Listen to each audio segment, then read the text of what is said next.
Hey guys, Jengar here. Welcome to today's realistic review in which we are taking a look at the F-84B-26 sitting at 7.0 in the American line. This is one of the prototypes, one of the baseline jets that you can fly to get used to jets. This is a fantastic plane. I really enjoyed the Thunderjet while flying it again. It has a fantastic air brake. It has, of course, no afterburner or anything like that.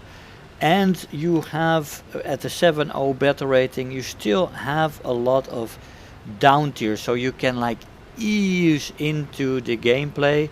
You have a lot more speed, of course. You get confronted by the Ju-288 spam, which is prolific. How do you say that?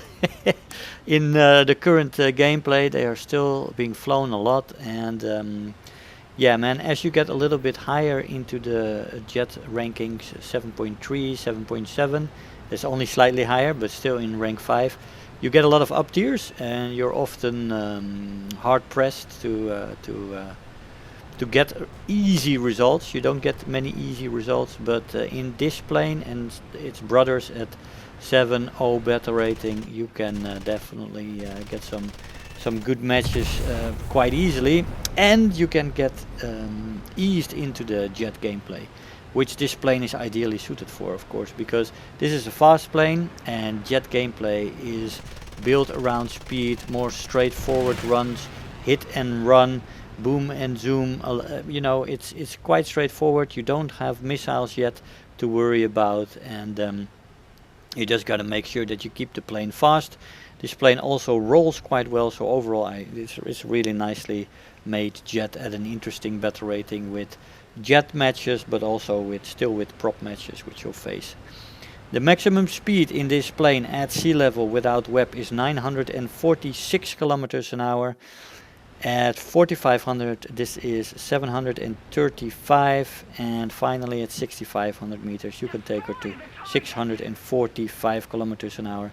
These speeds are in indicated airspeed and there is no afterburner, so that is quite straightforward. But as jets go at 7.0, this is a fast jet. The top speed in a dive is magnificent, and it's definitely one of the fastest.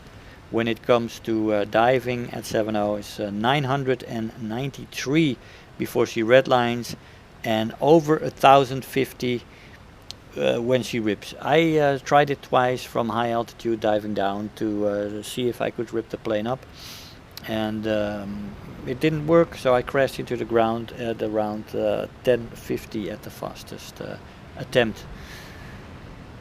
So that's quite good. There is a slight control stiffening, not too much. At 550 a little bit, 750, and at 900 you do get some compression in there, but overall it's just very small ticks, and this plane stays relatively maneuverable in the roll rate up until very high speeds.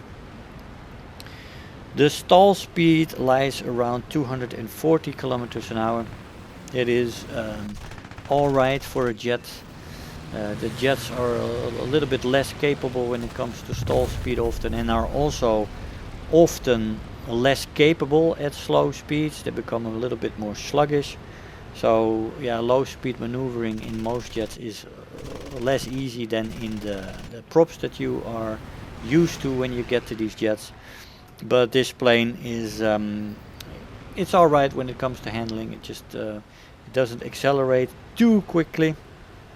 So yeah, it's decent, I guess, acceleration. But anyway, the firepower is average. You got the 650 cals, 6 12.7 millimeter M3 Browning machine guns with 300 rounds per gun. You do get some bombs and rocket options. You got a 100 pound, 250 pound, 500 pound and 100 pound options. You got rockets, HVARs and Tiny Tims. So there is quite a bit of options there to go ground pounding as well. And the ammo load with 300 rounds is good to very good, you know. In props, when you get to 350, 400 rounds, it's very good. In jets, this is quite nice, especially compared to some other nations and their jets with ammo loads. This is very nice ammo loads for an early jet. As I said, the acceleration in a straight line is decent. In a dive it's good. Not initially, but when it starts to pick up speed. Energy retention in the horizontal is excellent, and in the vertical it's great. When you can definitely zoom climb with this plane, it's very nice at that. And the energy retention in a straight line when you picked up speed from a dive is absolutely fantastic. The plane is built so sleek, so aerodynamic. It's absolutely wonderful, very enjoyable when it comes to escaping people, keeping your speed, and getting the hell out of dodge when you're in trouble. A dive and then running is an excellent way to stay alive in this plane. And it's also what you want to do. You want to stay fast in this plane, especially when you're in a jet match. I didn't get very many jet matches, and when I did get a jet match, I got a couple of kills, but nothing spectacular. So I decided to show. Of course, there is some jets in this match as well, but they are rare. You get the Ju-288 spam, man. It's quite nice. The climb rate in this plane is good. I like to zoom climb with it. Really get up to 730 in a straight line and then zoom it up. It's quite nice. Not too steep, but it works quite well. Turn time is below average. Average with flaps. The flaps rip off at around 750 kilometers an hour, which is alright for a jet, I guess. The roll rate is very good. Overall maneuverability is decent, so you don't want to turn in it. You can roll in it, and it has enough elevator there for very nice defensive maneuvers. With the air brake that this plane has, you can cause very nice overshoots, and of course this goes for the jet matches. And you gotta boom and zoom in prop matches like this, because you don't want to turn with most of the props you face. They will outturn you, of course, pretty much all of them. And against jets, you're also not that great at turn fighting in this plane. This plane is built for boom and running, and you want to stick to that like a disciplinarian. It really will help you out if you are a little bit disciplined in this plane. But it can be very rewarding. The M3s have a high fire rate, so you get a lot of 50 cals off in a short burst, and yeah, it's quite effective.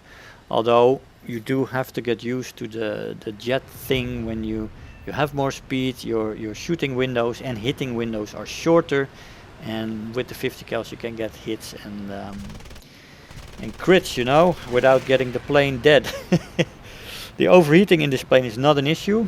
There is a bit of it, but it cools off very easily. So get to 95%, you cool off in a few seconds, and you can go again. Durability in the plane is average. It has a sleek design, but it does not handle damage very well. Especially damage on the outer wings, it just screws with the flight model completely. You're done then, you have to get back to base. You don't always die though when you get your wing shot off. When you get the wingtip shot off, you survive, and you are capable of getting the plane back to base and do a belly landing. So keep that in mind. I tried it in this plane, and in the 7.7 version, the G, it worked, man. Repair cost is 8,697 Silver Lions, which is low. It's definitely low compared to other nations, and of course in the American line it is average. The rewards in this plane are, for the research points, 386 68% modifier with a 1.84 multiplier, and the Silver Lions run with a 375% modifier with a 2.5 multiplier. Now this is actually below average compared to other nations. Other nations run higher, and they have high repair cost, other nations in general, but they also have higher rewards, especially in the Silver Lions. They go to 480 often, and this goes to 375. So it's probably saying something about the quality of this plane and how it does in the hands of the average pilot. Apparently, at least that's the only thing that I can think of, is that this plane performs quite nicely in the hands of the average pilot. But anyway, both RP and SL reward are below average. Now, as I said before, when it comes to jet, this is one of the ideal starter jets because it's just so based on speed, and it's very good at that. So you can just ease into the jet gameplay very nicely. Boom and zoom, boom and running, this plane can do very well. It's reasonably well as an energy fighter when it comes to jets. When you hold speed, it retains it so well that you can often recover position and stuff like that, which is nice. But when, of course, acceleration and stuff, most fighters, when it comes to prop fighters, will out accelerate you in this. So you got to be careful when you lose speed, you're in a loop or something, and some prop can jump you, especially in the J288 matches, which you do get regularly. I would say at least 50-50 in this plane, maybe even 60-40 when it comes to prop and a few jets matches or complete jet matches. At 7.0 it's a little bit more rare. But I mean, it's okay. It's nice in the beginning, especially when you're just starting jets. That is not a no-no or terrible or something. But you do get this as well in this pass when you get just a crit, when you get a full burst on the target, or at least a part of your burst. It doesn't always end the plane. And with the M3s, although the ammo is good, it still runs out at a certain point. And here I have the zero ammo and I cannot shoot anymore, although at this moment I didn't quite realize that yet. Sometimes you don't notice. Even me, after almost 10 years of playing, forget that sometimes. But yeah, man, even my 10 years of playing is coming into view. I think I started playing in March, I think late March, early April of 2014. And so we're like 4 months away from my 10-year anniversary in War Thunder. It's amazing. It's amazing, isn't it? Well, here we got the stat card for one of these 4-kill matches. We've got the best squad, Terror of the Sky, Bulletproof, over 50,000 silver lines and 10,000 research points. I'll see you in the conclusion.